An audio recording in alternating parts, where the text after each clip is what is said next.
Searching education के YouTube channel में आप सभी का स्वागत है। आइए देखते हैं मैथ के कुछ महत्वपूर्ण प्रश्न। यदि 2 के पावर में x गुने 4 के पावर में 12 गुने 8 के पावर में 3 बराबर 16 के पावर में 11 हो तो x का मान क्या है? तो आइए देखते हैं। 2 टू द पावर x है x। 4 को आप कैसे लिख सकते हैं? 2 के पावर में 2 और उसके पावर में क्या है? 12 है। तो 12 गुने 2 बराबर क्या हो जाएगा? 24। तो आप इसको ऐसे भी तो लिख सकते हैं, 2 के पावर में 24। तो 2 के पावर में 24 आपने देखा होगा a to the power m और गुने a to the power m। Base अगर समान हो तो पावर क्या होता है? जुड़ता है। a to the power m plus n। बस इसी कॉन्सेप्ट का यूज़ करते हुए आगे बढ़ेंगे। तो 12 दूनी 24 हो गया और 2 दूनी 4 दूनी 8, यानी कि 2 के पावर में 3 और 3 को 3 से गुना करेंगे तो 3 3 9। बेस हमारा 2 ही रहेगा और ऊपर में क्या आ जाएगा? प्लस 9 इज इक्वल टू 2 के पावर में 4 और 4 गुने 11, 11 चौक 44। बेस हमारा सेम, तो ये हट जाएगा। x प्लस 24 6 30 3 33 बराबर 44। x बराबर हो जाएगा 44 माइनस 33 इज इक्वल टू 11। तो x का वैल्यू क्या हो जाएगा? 11 इस क्वेश्चन का आंसर हो जाएगा। अगला प्रश्न देखते हैं। निम्नलिखित ग्राफ का ध्यानपूर्वक अध्ययन कीजिए और प्रश्न का उत्तर दीजिए। कंपनी ए के लिए 2015 से 2016 तक उत्पादन में अनुमानित प्रतिशत कमी कितनी है? कंपनी कौन सा है? ए है। यहाँ पे देखेंगे ए इस तरीके का लाइन है और बी इस तरीके का लाइन है, तो ये बी वाला हो गया, ये ए वाला हो गया। 2015 से 16 का बोला जा रहा है। 15 में कितना है? 3, 16 में 2.5। 3 से 2.5 कितने की कमी हो रही है? 0.5 की कमी हो रही है। किस पे कमी हो रही है? 3 पे कमी हो रही है। परसेंटेज में कमी निकालना है। यहाँ से 0 पॉइंट हटेगा, 0 आएगा, 0 से 0 ख़त्म। ये आ जाएगा 50/3। 3 एकम 3, 2 3 छक 18, 2 0 3 छक 18, यानी कि 16.66 इस तरीके से आगे कंटिन्यू होगा। तो ऑप्शन देखेंगे तो यहाँ पे 25 है, 20 है, 15 है और 22 है। आंसर क्या कहाँ कैसे निकालना है? अनुमानित प्रतिशत कमी निकालना है, यानी कि लगभग में निकालना है।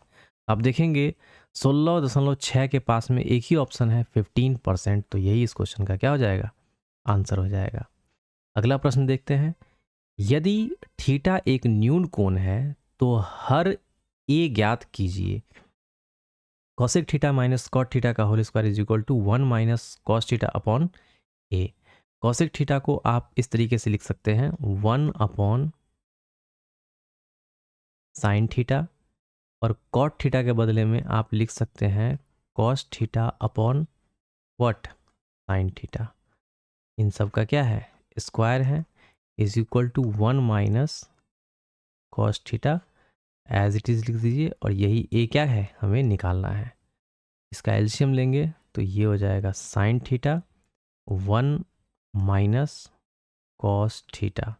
अब इन दोनों का स्क्वायर है तो अलग अलग स्क्वायर चढ़ा देते हैं, इसका स्क्वायर और साइन स्क्वायर थीटा, यानी कि ये बराबर हो जाएगा 1 माइनस कॉस थीटा के और बटे में ए।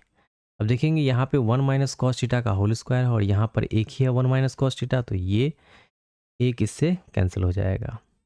अब ये इधर क्रॉस गुना करेंगे दोनों को, ये ए इधर आ जाएगा, साइन स्क्वायर थीटा ऊपर चला जाएगा और 1 माइनस कॉस थीटा नीचे आ जाएगा। साइन स्क्वायर थीटा को आप 1 माइनस कॉस स्क्वायर थीटा भी लिख सकते हैं। 1 माइनस कॉस थीटा जो नीचे में है एज इट इज रहने देंगे। आप देखेंगे इसको आप 1 square minus cos square theta ऐसे भी लिख सकते हैं। अब इसको आप देखेंगे तो ये इस फॉर्मूला पे सेट है, ए स्क्वायर माइनस बी स्क्वायर, और इसका जो वैल्यू होता है वो क्या होता है?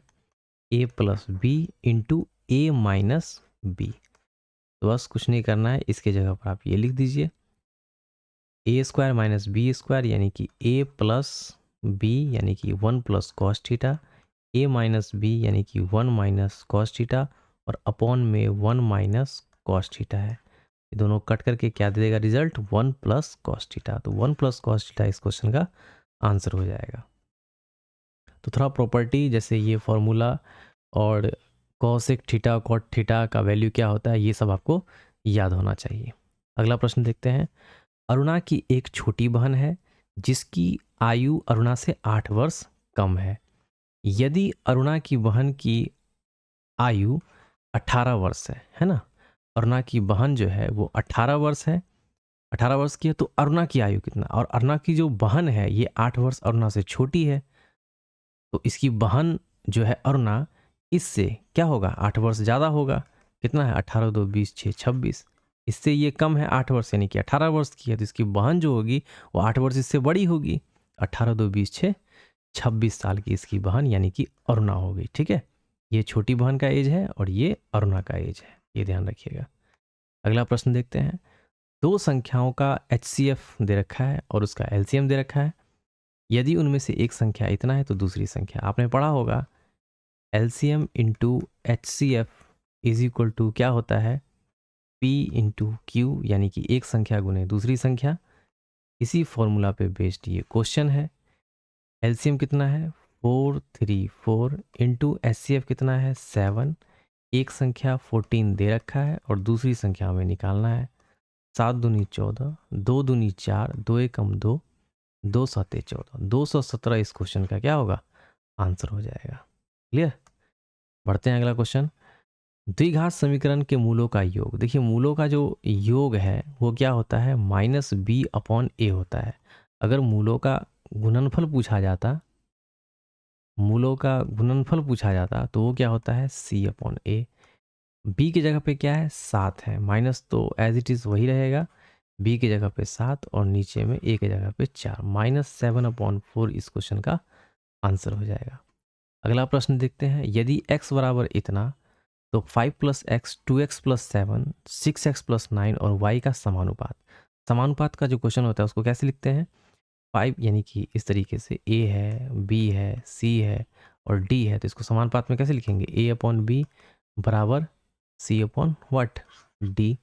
उसी तरीके से लिख लेंगे और x का वैल्यू पुट करते हुए तो 5 + 2 बराबर कितना होता है? 7 बटे में 2 दूनी 4 और 7 4 11 बराबर 6। x की जगह पे 2, 6 दूनी 12 और 12 और 9 12 8 20 1 21 बटे यहाँ पे y है। ठीक है, और y का समानुपात निकालना है। तो 7 दिए 21 क्रॉस गुना करेंगे, y इज इक्वल टू 11 दिया 33। तो y का जो वैल्यू आ जाएगा वो कितना आएगा? 33 को इस क्वेश्चन का आंसर होगा। 6 वर्ष पहले एक पिता की आयु उसकी पुत्री की आयु से 6 गुनी थी। तो यहाँ पे वर्तमान आयु का एक स्केल ड्रॉ कर लेते हैं। यहाँ 6 वर्ष पहले की बात हो रही है, ये फादर की एज है और ये डॉटर की है। फादर की एज उसकी डॉटर की 6 गुनी है, यानी कि ये 6 है तो 1 है। उसके बाद 3 वर्ष बाद पिता की आयु उसकी पुत्री की आयु की 3 गुनी थी, यानी कि 3 वर्ष बाद की बात हो रही है। और फादर की जो एज है वो पुत्री की आयु से 3 गुनी है ना, पुत्री की आयु से 3 गुनी थी, यानी कि ये 3 है तो ये 1 है। अब आप देखेंगे इन दोनों का जो गैप है ये है 5 और इन दोनों का जो गैप है ये है 2। तो हमें क्या करना होगा? गैप को बराबर करना होगा। 2 बराबर 5 है तो 1 बराबर क्या हो जाएगा? 5/2 यानी कि 2.5। अब 2.5 को इससे 2.5 को इससे गुना करेंगे, 25 और 3 75, यानी कि ये हो जाएगा 7.5 और ये हो जाएगा 2.5।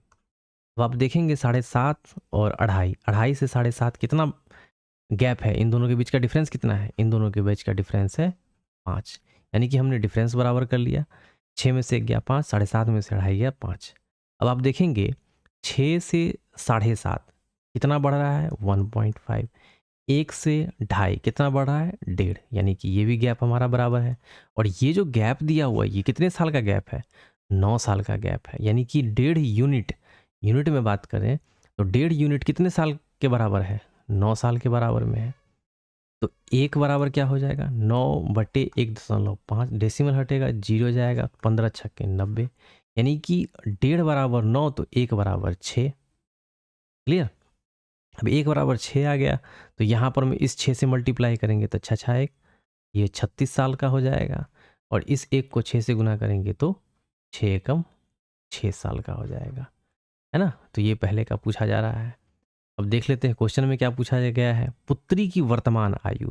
अब पुत्री की 6 साल पहले आयु कितनी थी? 6 वर्ष। और 6 वर्तमान पूछा जा रहा है तो 6 साल ऐड कर दीजिए, तो 6 और 6 कितना हो जाएगा? 12 साल। तो 12 साल इस क्वेश्चन का आंसर हो जाएगा। वर्तमान में अगर पिता की आयु पूछा जाता तो इसमें भी 6 साल ऐड कर देते। 6 6 12 का 2 1 3 1 4 42 साल। कुछ भी पूछा जा सकता है, या तो यहाँ पे तो अभी क्या पुत्री का पूछा गया, किसी और क्वेश्चन में इसके फादर का एज पूछ लिया जाएगा। तो ये सब चीज़ आपको ध्यान रखना है। अगला क्वेश्चन देखते हैं। यदि संख्या 8 5 2 5 2 7 6 9 में प्रत्येक विषम संख्या में 2 घटा दिया जाता है और प्रत्येक सम संख्या में 1 अंक जोड़ दिया जाता है, तो बनने वाली नई संख्या में कितने अंक 1 से अधिक बार आएंगे? तो पहले जो बोला जा रहा है वो कर लेते हैं, उसके बाद चेक करेंगे क्वेश्चन में क्या कहा जा रहा है। तो विषम में 2 घटा दिया गया और सम में 1 जोड़ दिया गया, तो 8 है कि ये 9 हो जाएगा, है ना। विषम में 2 घटता है, 3 में से 2 गया 1, 2 1 3, 5 में से 2 गया 3, 2 1 3, 7 में से 2 गया, ये हो जाएगा 5, 6 और 1 7, 9 में से 2 गया 7। तो आप देखेंगे 3 3 3 एक संख्या है, 7 7 7 दूसरी संख्या है, यानी कि 2 संख्याएं ऐसी है जो क्या है, तो बनने वाली नई संख्या में कितने अंक 1 से अधिक बार आए हैं? तो 1 से अधिक बार 2 अंक ऐसे हैं, एक 7 है और एक 3 है। तो इस क्वेश्चन का आंसर हो जाएगा ऑप्शन सी 2। एक्स और वाई किसी काम को 8 दिन और 12 दिन में करते हैं। ये एक्स हो गया, ये वाई हो गया। इन दोनों की एफिशिएंसी क्या होगी? 24। ये इसका टोटल वर्क हो गया 24 और इसकी जो एफिशिएंसी होगी एक्स की वो हो जाएगा 3, 8 त्रिक 24 और 12 दूनी 24, इसका हो जाएगा 2। यदि वे एकांतर दिनों पर काम करते हैं जिसमें एक्स पहले दिन काम करता है, तो दोनों को समान काम पूरा करने में कितना समय लगेगा? अब देखेंगे पहले एक्स आ रहा है पहले दिन, दूसरे दिन वाई आ रहा है, यानी कि 2 दिन में कितना काम हो रहा है? 2 दिन में 5 काम हो रहा है। हमें काम कितना करना है? 24। 2 दिन में 5 काम, और इसको मल्टीप्लाई कीजिएगा 4 से और इसको 4 से मल्टीप्लाई कीजिएगा, तो 8 दिन में कितना काम हो रहा है? 20 काम हो रहा है। 8 दिन में 20 काम हो रहा है, करना कितना है? 24। तो अब कौन आएगा? यानी कि पहले ये आया, फिर ये आया, फिर ये आया, फिर ये, तो अब यहाँ तक पहले ये आता है, फिर बाद में ये आता है, यानी कि 8 दिन में यहाँ तक कंप्लीट हो गया, है ना। ये आया और काम कंप्लीट हो गया, लेकिन हुआ काम कितना? 20, करना कितना है? 24। अब एक दिन और बढ़ाते हैं इसमें, है ना। तो 9 दिन में काम कितना? अब कौन आएगा? एक्स आएगा, और एक्स कितना एफिशिएंसी से कर रहा है? 3 एफिशिएंसी से, तो इसमें 3 ऐड कर देंगे, तो 20 3 23। अभी 23 काम हुआ है, अभी भी एक काम रह रहा है। अब कौन आएगा? अब आएगा वाई।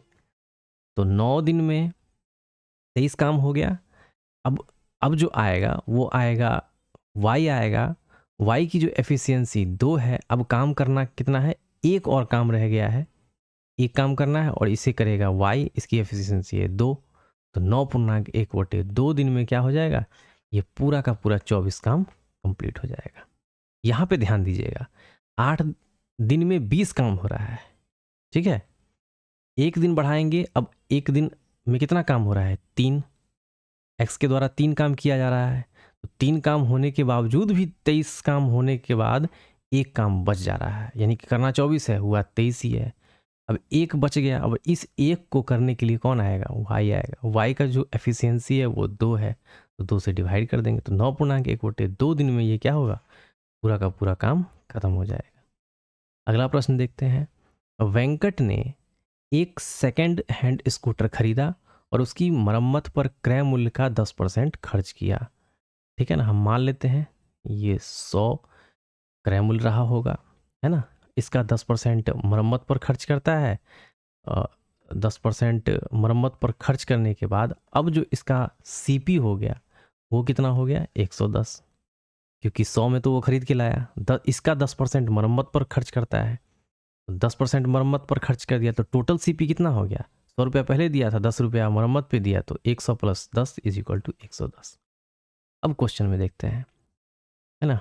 उसने स्कूटर को 2200 रुपये के लाभ पर बेच दिया, यानी कि प्रॉफिट कितना हो रहा है उसे, 2200 का प्रॉफिट हो रहा है। ध्यान दीजिएगा, यदि उसे 20% का लाभ हुआ, 20% कहने का मतलब 20/100 यानी कि 1/5, 5 का चीज़ वो 6 में बेच रहा है, तभी तो क्या हो रहा है, 1 का लाभ हो रहा है। एक मन कहने का मतलब क्या है, 20%। ये लाभ है और ये क्या है, सीपी है। सेलिंग प्राइस क्या हो जाएगा, 6। अब ये जो लाभ है, एक बराबर यही तो क्या दे रखा है, 2200। एक बराबर 2200, तो 5 बराबर हम यहाँ से सीपी निकाल लेते हैं, जो हमने यहाँ पे सीपी लिखा है।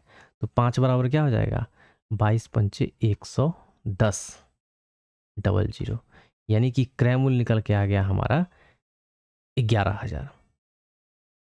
अब क्रय मूल्य 11,000 निकल के आया, हमारे अनुसार क्रय मूल्य क्या था, 110, और 110 बराबर क्या निकल के आया है, 11,000। तो एक बराबर क्या हो जाएगा, 0 से, है ना, 0 से 0 खत्म, 11 एकम 11, यानी कि एक बराबर निकल के आ गया 100। अब एक बराबर 100 निकल के आया, अब पूछा क्या जा रहा है, तो उसने मरम्मत पर कितना खर्च कर रहा है, 10। एक बराबर 100, तो 10 बराबर क्या हो जाएगा, 100 में 10 से गुना कर दीजिए, तो ये क्या आ गया, 1000। यानी कि मरम्मत पर जो है वह 1000 रुपये का खर्च कर रहा है। अगला प्रश्न, शांति और कीर्ति की वर्तमान आयु का अनुपात ये है 7:3। 5 वर्ष बाद शांति की आयु इतना होगी, 5 वर्ष बाद शांति की आयु कितना होगी, 7:3 है ना, ये वर्तमान है। ध्यान दीजिएगा, वर्तमान आयु का अनुपात है 7:3। 5 वर्ष बाद शांति की आयु इतना होगी, तो अभी कितना है, 5 वर्ष बाद 40 है ना, वर्तमान का पूछा जाए शांति की आयु, तो 40 में से 5 घटा दीजिए तो कितना होगा, 35 होगा। अब 7 बराबर 35 के, तो कितना गुना, 5 गुना, तो 3 बराबर क्या हो जाएगा, इसका 5 गुना, 5 दिया 15। अब ये वर्तमान है, ये भी अभी निकल के आया है, क्या निकल के आया है, वर्तमान निकल के आया है 35 साल, और ये 15 साल। ये किसका है, शांति का, और ये कीर्ति का। 5 वर्ष बाद कीर्ति की आयु कितनी होगी, इसमें 5 ऐड कर दीजिए, 15 5 20 साल जो है कीर्ति की आयु होगी। यानी कि वर्तमान से 5 साल बाद, यानी कि 20 साल जो है, 5 साल बाद क्या होगा, 20 साल कीर्ति की आयु होगी। अगला प्रश्न देखते हैं, एक आदमी 80 किलोमीटर की दूरी 3 घंटे में तय करता है, ओके, वह और 2 घंटे की यात्रा करता है, यानी कि कितना घंटा यात्रा कर रहा है, पहले 3 घंटा यात्रा कर रहा था, अब 2 घंटा और कर रहा है, यानी कि टोटल 5 घंटे की यात्रा कर रहा है। यदि पूरी यात्रा के लिए उसकी एवरेज स्पीड कितना है, 30 किलोमीटर प्रति घंटा। अब डिस्टेंस निकालेंगे तो क्या होता है, डिस्टेंस बराबर स्पीड इंटू टाइम। स्पीड कितना है, एवरेज 30, और टोटल टाइम कितना है, 5, 5 दिए 15, यानी कि 150 किलोमीटर डिस्टेंस क्या कर रहा है, कवर कर रहा है। Average speed is equal to क्या होता है, total distance upon total time, और टोटल टाइम कितना है, 5 घंटा है, और एवरेज डिस्टेंस यहाँ पर हमें स्पीड दिया हुआ है, हम यहाँ से हमने क्या निकाल लिया, टोटल डिस्टेंस निकाल लिया। तो बाद के 2 घंटों में तय की गई दूरी, अब आप देखेंगे टोटल जो डिस्टेंस निकल के आया 150, उसने स्टार्टिंग का जो 3 घंटा था ना, पहले 3 घंटे में एक आदमी 80 किलोमीटर की दूरी 3 घंटे में तय करता है, यानी कि 80 किलोमीटर की दूरी वो 3 घंटे में तय कर लेता है।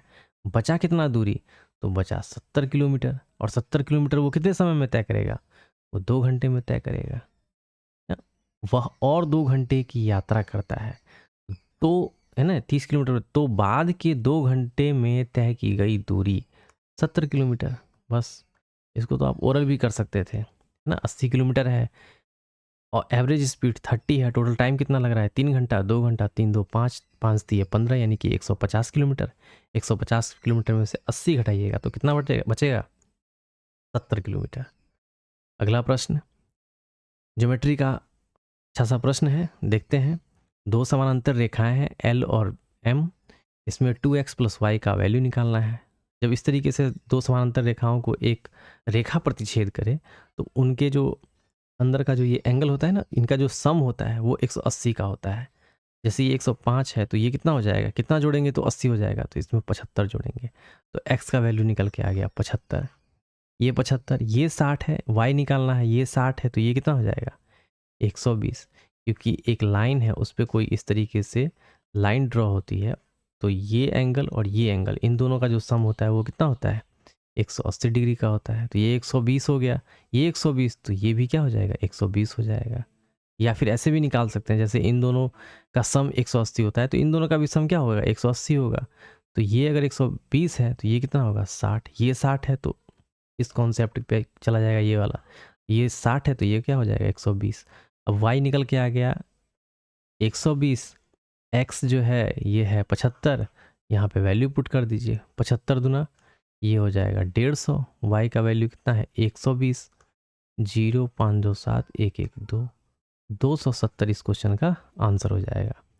अगला देखते हैं, यदि द्विघात समीकरण इतना के मूलों का योग, मूलों का योग क्या कहता है, alpha plus beta is equal to minus B by A. Alpha plus beta 9 दे रखा है और माइनस तो रहेगा ही, और ये हो जाएगा b अपॉन ए में क्या हो जाएगा 5, तो b बराबर क्या निकल के आएगा 9 5 45, माइनस उधर चला जाएगा तो b का मान क्या होगा -45। अगला प्रश्न, एक दुकानदार एक किताब 14% की हानि पर बेचता है, यदि विक्रय मूल्य में 100 रुपये की वृद्धि की जाती तो 6% का लाभ होता, तो पुस्तक का क्रय मूल्य कितना होता। मान लीजिए क्रय मूल्य 100 है, पहले क्या हो रहा है 14% की हानि, 14% की हानि कहने का मतलब क्या है 86%। उसके बाद 100 रुपये अधिक, मतलब 100 रुपये की वृद्धि होती है, तो वो क्या करता है 6% का लाभ होता है उसमें, यानी कि 106%। इन दोनों का गैप कितना है 86, 14 6 14 और 86 कितना हो जाएगा 100, और 14 6 कितना हो जाएगा 20। तो 20 बराबर कितना दे रखा है 100, यानी कि यही जो गैप दे रखा है ये किसके बराबर में 100 के बराबर में। तो 20 बराबर 100, तो 1 बराबर 5, 1 बराबर 5 आ गया। अब पूछ रहा है क्रय मूल्य कितना होगा, तो इसे 5 से मल्टीप्लाई कर दीजिए तो ये क्रय मूल्य निकल के आ गया, तो 500 इस क्वेश्चन का आंसर हो जाएगा। अगला प्रश्न, x अपॉन वाई, एक्स का वैल्यू 3, y का वैल्यू 2, यहाँ पे पुट कीजिए और आंसर आ जाएगा। तो यहाँ पे 3 रखेंगे, 3 तिहाई 9, यहाँ पे 2 रखेंगे, 2 दूनी 4, 9 4 13। ऑप्शन में देखिए एक ही ऑप्शन में 13 दिख रहा है, यही होगा। और 3 तिहाई 9, 9 में से 4 गया तो कितना बचेगा 5, तो 13/5 इस क्वेश्चन का आंसर हो जाएगा। आप लिख भी सकते हैं, यहाँ पे हो गया 3 तिहाई 9 प्लस ये हो गया 2 दूनी 4, 9 माइनस 4, ये हो गया 13, और 9 में से 4 गया, ये हो गया 5। अगला प्रश्न देखते हैं, एक आदमी इतना मिनट तक इतना मीटर प्रति मिनट की गति से और 50 मिनट तक 70 मीटर प्रति मिनट की गति से यात्रा करता है, उसकी average speed is equal to क्या हो जाता है total D by total T. अब टोटल डिस्टेंस कितना हो जाएगा, डिस्टेंस निकालने का फॉर्मूला क्या होता है स्पीड इनटू टाइम। स्पीड कितना दे रखा है 20, और टाइम कितना दे रखा है 100। ये मिनट और मिनट तो कैंसिल हो जाएगा, तो 2 एकम 2, यानी कि टोटल हो जाएगा ये 2000, और इसमें ऐड कीजिएगा 50 और 70 को गुना कीजिएगा तो 7 5 ये हो जाएगा 3500, है ना। मिनट मिनट कैंसिल हो जाएगा तो ये मीटर में होगा, है ना, ये मीटर में होगा। अपॉन में टोटल टाइम, टाइम कितना ले रहा है, पहले ले रहा है 100 मिनट, फिर ले रहा है 50 मिनट, टोटल टाइम हो गया 150 मिनट। दोनों को जोड़िएगा तो 3 2 5, यानी कि 5500, और इसको 150 से डिवाइड कीजिएगा तो 0 से 0 ख़त्म, 5 से 15, 5 एकम 5 0, यानी कि 110/3 क्या हो जाएगा मीटर प्रति मिनट इस क्वेश्चन का आंसर हो जाएगा 110/3 मीटर प्रति मिनट। आपको थोड़ा सा ध्यान रखना होगा इसके यूनिट को भी, क्योंकि यूनिट इम्पोर्टेंट होता है। यूनिट वैसे यहाँ पे मीटर प्रति मिनट में ही सारे के सारे दे रखे हैं, और कैलकुलेट होकर के भी यही आ रहा है। अगर इसमें किलोमीटर प्रति घंटा या मीटर पर सेकंड वगैरह अगर कैलकुलेट किया जाता तो उसको फिर कैलकुलेट करके देखते हैं। आगे देखते हैं, राम की आयु 55 वर्ष है, ठीक है। और सोम की आयु, ये राम और ये सोम, सोम की आयु क्या है, 25 वर्ष है। कितने वर्ष पहले राम की आयु सोम से तिगुनी थी? अब ऐसे क्वेश्चन को आप बाई ऑप्शन भी कर सकते हैं, जैसे यहाँ पे 7 वर्ष, 10 वर्ष, 15 वर्ष और 5 वर्ष है। इसमें से 7 घटाइए, 55 में से 7 घटाइएगा तो ये होगा 48, इसमें से 7 घटाइएगा तो ये होगा 18। अब देखिए, चेक कीजिए, क्या ये इसका 3 गुना है? ये इसका 3 गुना नहीं है। 18 ये कितना होता है, 54 होता है, 48 आ रहा है, तो ये हमारा ऑप्शन नहीं होगा। अब इसमें से 10 घटाइए, 10 घटाइएगा तो आएगा 45, इसमें से 10 घटाइए तो ये आएगा 15। अब देखिए, इसका 3 गुना है तो 15 3 45, बस यही सेटिस्फाइड कर रहा है, यही इस क्वेश्चन का क्या हो जाएगा, आंसर हो जाएगा। आप इसको भी चेक कर सकते हैं, 55 में से 15 घटाइए तो कितना आ जाएगा, 45। एक सेकेंड,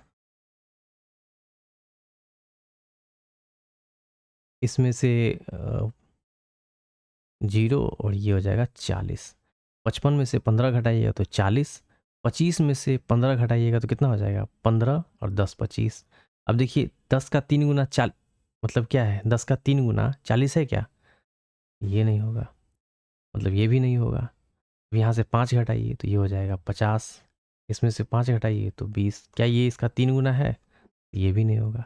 तो ऐसे प्रश्नों को बाई ऑप्शन आप कैलकुलेट कर सकते हैं। अगला प्रश्न देखते हैं। एक समबाहु त्रिभुज का क्षेत्रफल कितना होगा जिसकी प्रत्येक भुजा इतनी है? देखिए, समबाहु त्रिभुज का जो क्षेत्रफल होता है, क्या होता है, √3/4 इंटू ए स्क्वायर, √3/4 इंटू 14 इंटू 14, तो 2 दूनी 4, 2 सते 14, 2 सते 14, 7 सते 49, 49 √3 इस क्वेश्चन का आंसर हो जाएगा। तो बेसिक सा क्वेश्चन था। अब देखते हैं, रेकरिंग वाले क्वेश्चन है। रेकरिंग वाले क्वेश्चन लगातार ये पहले सेट से ही पूछा जा रहा है। अगर पहले के वीडियोस आपने नहीं देखे हैं तो इसी चैनल पर अपलोड किया गया जा चुका है। पहला और दूसरा सेट हो चुका है, आज ये तीसरा सेट हो रहा है। तो आइए देखते हैं इसको कैसे कन्वर्ट करते हैं, है ना। ये रेकरिंग वाले क्वेश्चन को फ्रैक्शन में कन्वर्ट करके फिर कैलकुलेट करते हैं। देखिए, 16 है, 16 में से जिस पे रेकरिंग नहीं है उसको क्या करेंगे, माइनस करेंगे, और माइनस करने के बाद जिस पे रेकरिंग है उसके एवज में 9 लिखेंगे, जिस पे नहीं है उसके लिए हम 0 लिखते हैं, ठीक है। तो ये चीज़ ध्यान रखिएगा। अब यहाँ हम इसको डायरेक्ट करेंगे। देखिए, 16 में से 1 गया, ये हो गया 15, 15/90, है ना। इसको लिख लिया हमने। आगे है जोड़। अब देखिए, यहाँ पे 15 है, 15 जिस पे रेकरिंग नहीं है, 1 नहीं है, तो इसको माइनस कर दीजिए। 15 में से 1 गया, क्या होगा, 14, 15 में से 1 गया 14, 14 रेकरिंग 1 पे है तो 9, जिस पे नहीं है उसके एवज में 0, माइनस 13 में से 1 गया तो ये हो जाएगा 12/1 पे रेकरिंग है 9, 1 पे नहीं है तो उसके एवज में 0। अब इसका एलसीएम जो हो जाएगा ये 90 हो जाएगा।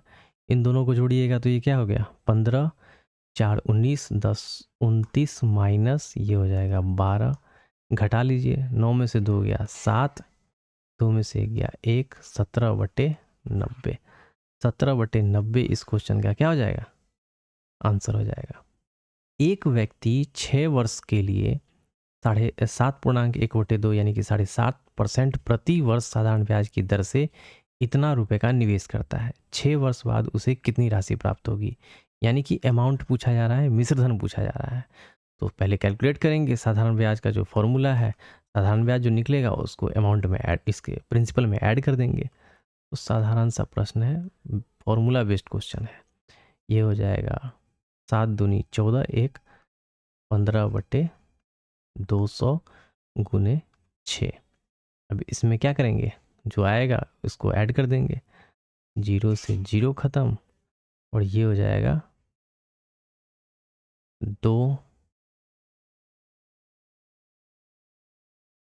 2 से काट दीजिए, 2 2 2 3 6, 1 2 7 14, 2 पंचे 10। अब ये हो गया 15 छक्के 90, इसको 90 से मल्टीप्लाई कीजिए, 9 पचे 45, है ना, 4 9 सते 63, 63 और 4 67, 6 और 9 3 27, 27 3 30, 3 33, 33 75, जीरो और यहाँ पे आ गया 75000, ऐड कर दीजिए 5 7 5 3 8 7 3 10, 10 875 जीरो, 10 875 जीरो। ऑप्शन डी इस क्वेश्चन का क्या हो जाएगा, आंसर हो जाएगा। तो सिंपल इंटरेस्ट का ये फॉर्मूला बेस्ड क्वेश्चन था। आगे देखते हैं। नीचे दिया गया आरेख और तालिका 5 अलग अलग विषयों अर्थात भौतिकी, विज्ञान, रसायन विज्ञान, जीव विज्ञान, अंग्रेजी और हिंदी में उत्तीर्ण लड़कों और लड़कियों की संख्या दर्शाती है। अब देख लेते हैं। इस तरीके से है, ये गर्ल्स है ना, ये जो लाइन जा रही है ये वाली गर्ल्स है, और ये जो ब्लू लाइन जा रही है ये क्या है, ये है बॉयज़।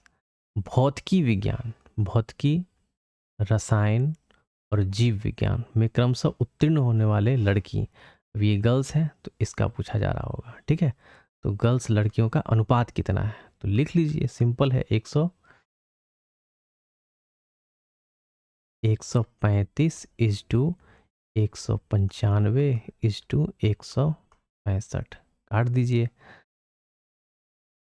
5 5 दूनी 10, 5 सत्ते 35, 5 तिये 15, 4 5 45, 5 तिये 15, 5 तिये 15, 3 9 में 27, 3 एकम 3, 3 तिहाई 9, 3 एकम 3, 3 एकम 3, यानी कि 9:13:11, 9:13:11 इस क्वेश्चन का क्या होगा, आंसर होगा। अगला प्रश्न देखते हैं। 2 और 4 से विभाज्य होने वाली दो अंकीय संख्याओं की संख्या कितनी होगी। तो 2 और 4 से विभाज्य, यानी कि जो 4 से विभाज्य होगा वो ऑलरेडी 2 से क्या होगा, विभाज्य होगा। तो 4 से जो दो अंकीय संख्या, वो पहली संख्या कौन सी होगी, 4 एकम 4, 4 दूनी 8, 4 तिये 12, पहली संख्या होगी 12। फिर उसके बाद 16 होगा, फिर 20 होगा, और इसी तरीके से आगे कंटिन्यू करते जाएगा। अब 4 अंक की दो अंकीय जो संख्या होगी, सबसे बड़ी जो संख्या होगी वो कौन सी होगी, 4 100, 25 चौका 100, तो वो तो 3 अंक की हो गई ना, उसमें से 4 घटा दीजिए तो हो जाएगा 96। यानी कि सबसे छोटी संख्या जो होगी वो 12 होगी, और सबसे बड़ी संख्या क्या होगी, 96 होगी। अब ये यहाँ से लेके यहाँ तक टोटल संख्या कितनी होगी, तो उसका फॉर्मूला होता है, क्या फॉर्मूला होता है, Tn is equal to a plus n minus 1 into D. ठीक है, टोटल जो यहाँ पे हो गया, ये जो लास्ट वाला नंबर है वो कौन सा है, 96 है ना। स्टार्टिंग वाला नंबर कौन सा है, तो ये 12, ये हो गया, ये हो गया 12, प्लस हमें n कितने नंबर है वही निकालना है, और ये d जो है इन सब के दोनों के बीच का ये डिफरेंस है ना। तो ये 4 4 का डिफरेंस आप देख पा रहे हैं, 12 4 16, 16 4 20, 20 4 24, इस तरीके से कंटिन्यू करते जाएगा। अब इसको कर लीजिए, 6 में से 2 गया, ये हो गया 4, 9 में से 1 गया, ये 8, और ये माइनस में चला गया, और ये बराबर ये। अब इस 4 को इधर ले आइए डिवाइड में, n माइनस 1, 4 दूनी 8 है ना, 4 एकम 4, ये माइनस इधर आ जाएगा प्लस में, इज इक्वल टू n। तो n का जो वैल्यू होगा वो कितना होगा, नंबर ऑफ टर्म्स जो होंगे है ना, मतलब टोटल नंबर जो होंगे, संख्याएं होंगी, वो कितनी होंगी, 22 ऐसी संख्याएं होंगी जो 2 अंक वाली संख्याएं होंगी, जो 4 और 2 से दोनों से विभाज्य होंगी। यानी कि इस क्वेश्चन का आंसर क्या हो जाएगा, ऑप्शन बी। अगला प्रश्न देखते हैं। इतना इतना और इतना सेंटीमीटर आयाम वाले एक घनाभ के पूरे भाग को पेंट करना है। पेंट किए जाने वाले भाग का क्षेत्रफल, देखिए मैं आपको इस पिक्चर के माध्यम से समझाता हूँ।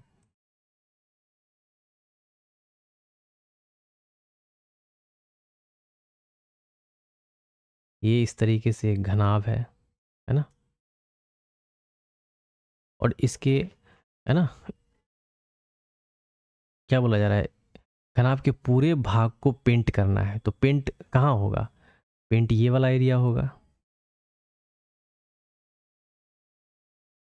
ये वाला एरिया, ये ऊपर वाला, जैसे माचिस की डिब्बी हो गई है ना, या कोई डाइस हो गया, तो डाइस का ऊपर वाला पार्ट, ये वाला पार्ट, ये वाला पार्ट है ना, ये ऊपर वाला पार्ट, ऊपर वाला पार्ट, ये इसके साइड वाला पार्ट, ये इसके नीचे वाला पार्ट, और ये बैक साइड में जाइएगा, पीछे साइड में दीवार से जो सटा हुआ है, तो ये होगा है ना।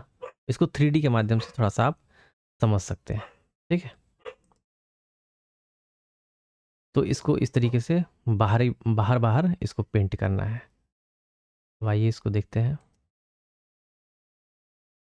तो बाहर बाहर जब पेंट करना है तो क्या बोला जा रहा है, पेंट किए जाने वाले भाग का क्षेत्रफल। तो इसका जो संपूर्ण पृष्ठ क्षेत्रफल होता है वो क्या होता है, 2 into L B plus B H plus H L, जैसा कि हमने फार्मूले में देखा है। इससे पहले की वीडियो में जो सेट नंबर 2 है आप देखेंगे तो स्टार्टिंग में ही मैंने घनाभ, घन और बेलन,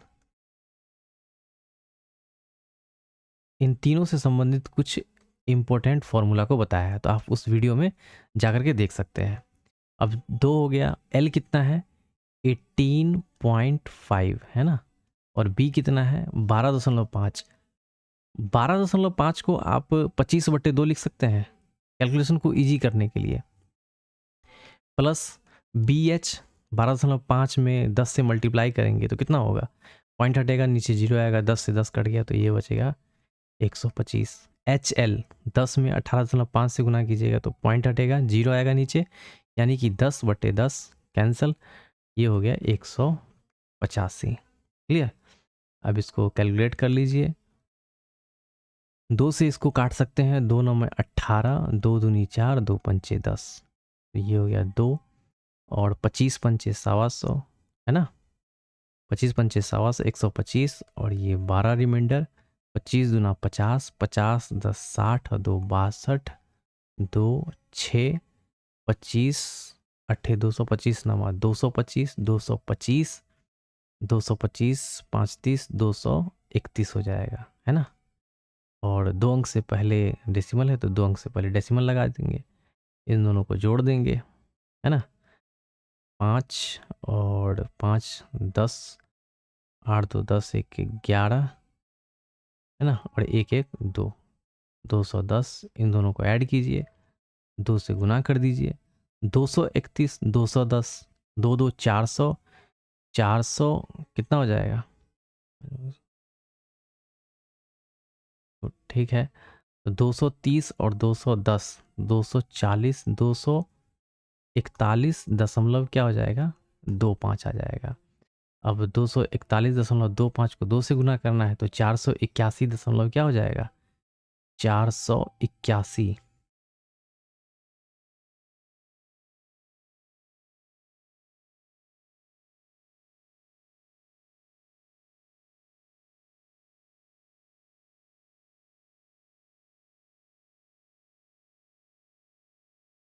5 5 10, 1 8 2 10 1 11, 1 1 2 1 3 होगा, ये जो है ना 3 होगा।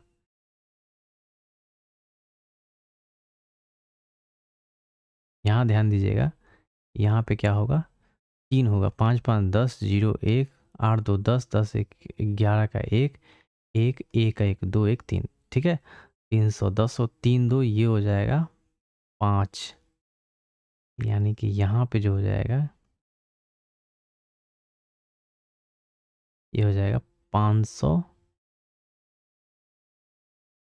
541, ठीक है। अब ये 541 है, 500 दूनी 1000, 1041 गुने 2 यानी कि 82, 1082 1082 1082 दशमलव 25 दूना 50, ठीक है। तो ये ऑप्शन डी इस क्वेश्चन का आंसर हो जाएगा। वैसे आप गुना भी कर सकते हैं या ओरल भी कर सकते हैं, 25 दूना 50, 25 पैसे का दुगुना कितना होगा 50 पैसा, और इसको गुना कर दीजिए, 541 गुने क्या हो जाएगा 1082। आगे देखते हैं अगला क्वेश्चन। दी गई आकृति ए बी सी कुछ इस तरीके से है, ए बी डी कुछ इस तरीके से है, इसमें ये वाला जो एंगल है इस एंगल के बराबर में दिया हुआ है, बी सी बराबर बी डी ये इसके बराबर में है ना। तो सी ए बी ये सर्वांग सम का इस तरीके से सिंबल दिया हुआ है, तो सी ए बी बराबर क्या होगा, जैसे जैसे इधर लेफ्ट हैंड साइड में जा रहा है उसी तरीके से राइट हैंड साइड में लिख देना है, सी फिर ए फिर बी, है ना। तो हम क्या लिखेंगे डी फिर ए फिर बी, देखिए इसके बराबर में ट्राइंगल क्या हो जाएगा D A B, D A B. क्यों डी ए बी, क्योंकि यहाँ पर में एक प्रॉपर्टी होती है साइड एंगल साइड, है ना। साइड एंगल साइड से क्या होगा, ये वाला जो ट्राइंगल है इस ट्राइंगल के क्या होगा, कॉन्ग्रुएंट होगा, यानी कि सर्वांग होगा। C A B is equal to D A B. Clear. तो साइड एंगल साइड का ये प्रॉपर्टी था। आगे देखते हैं। ए बी इतना है, बी सी इतना है, ए बी सी पूछा जा रहा है। तो कल ही मैंने इसी से संबंधित एक प्रश्न बताया था, आप देख सकते हैं। 2:2 ये है 3 और ये है 3:4। इसको इससे मल्टीप्लाई कीजिए, इसको इससे मल्टीप्लाई कीजिए, इसको इससे। 3 दूनी 6, 3 तिये 9 और 4 तिये 12। 3 से काट दीजिए। 3 दूनी 6, 3 तिये 9, 3 चौक 12। 2:3:4 इस क्वेश्चन का आंसर हो जाएगा। 2:3:4। अगला प्रश्न देखते हैं। ए एक साड़ी को 11 दिन में, ठीक है, 11 दिन में, बी 20 दिन में और सी 55 दिन में रंग देता है। रंगाई का काम चल रहा है। अब यहाँ से इसका क्या निकाल दीजिए, यहाँ से इसका एलसीएम निकाल दीजिए। एलसीएम कैसे निकालेंगे, तो सबसे बड़ा नंबर है उसको पहले लिख देते हैं 55। अब इसमें देखेंगे ये जो 55 है, 55 में 20 को जब ब्रेक करेंगे ना तो 4 है और 5 है। तो आप देखेंगे 5 से पूरा पूरा कट जा रहा है, तो इसके अंदर 5 है, इसको छोड़ देंगे। जो नहीं है उसको मल्टीप्लाई कर लेंगे, ठीक है। जो नहीं है उसको यहाँ पे मल्टीप्लाई कर लेंगे। अब 11 11 5 55, यानी कि 55 में क्या है, 11 है, तो इसको छोड़ देंगे। तो यही हमारा क्या हो जाएगा, एलसीएम आ जाएगा, ठीक है। ये एलसीएम आ जाएगा। एलसीएम कहने का मतलब क्या है, ये टोटल वर्क हो जाएगा। क्लियर। ये टोटल वर्क आ गया। या तो इसको आप गुना भी कर सकते हैं, 5 चौके 20, 2 5 चौके 20, 2 22। गुना करने के बाद ये आ गया। अब 11 5 55, 5 चौका 20, ये 20 से चला जाएगा। और 20 से इसको करिएगा तो 20 से कम 20, है ना, और 20 से कम 20, 11 से ये चला जाएगा। यानी कि ये सबका अलग अलग एफिशिएंसी निकल रहा है। 55 से 55 चला गया तो ये 4 हो गया। अब देखिए, ध्यान दीजिएगा, यदि वह स्वतंत्र रूप से कार्य करते हैं, यदि कार्य पूरा होने तक प्रत्येक विषम संख्या वाले दिन, यानी कि 1 2 3 4 5 6 और आगे भी इस तरीके से, प्रत्येक विषम संख्या वाले दिन ए को बी द्वारा, है ना, यहाँ पे आएगा ए और बी, और प्रत्येक सम संख्या वाले दिन सी द्वारा सहायता प्रदान की जाती है। यानी कि ए के साथ अब आएगा सी, फिर विषम में ए के साथ आ जाएगा बी, सम में ए के साथ सी, ए के साथ बी, इसी तरीके से आगे कंटिन्यू होगा, ठीक है।